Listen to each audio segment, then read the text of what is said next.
నమస్తే ISR 9 news కి స్వాగతం. ముస్లిం రిజర్వేషన్ ఉండాల్సిందే ఏపీ సీఎం జగన్.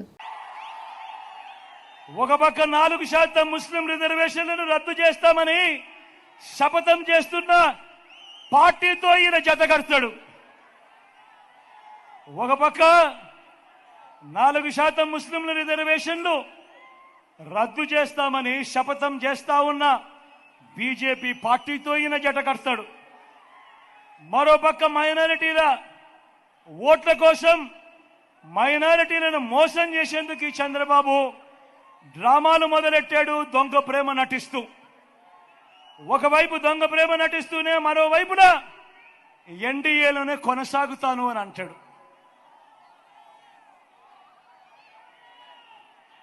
నేను అడుగుతా ఉన్నా, ఇంతకన్నా ఊసరి వెళ్ళి రాజకీయాలు ఎక్కడైనా ఉంటాయా అని అడుగుతా ఉన్నా.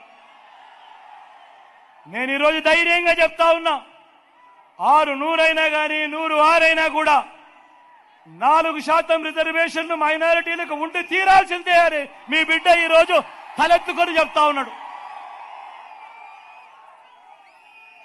ఇది మీ జగన్ మాట, ఇది మీ వైఎస్ఆర్ బిడ్డ మాట. దీనికోసం ఎందాకైనా కూడా పోరాడుతా. మరి బాబు, మరి చంద్రబాబు ఇలా మోడీ సభలో చెప్పగలడా? మరి ఎన్డీఏ నుంచి బయటకు రాగలడా? మరి ఎందుకు ఈ దొంగ ప్రేమ?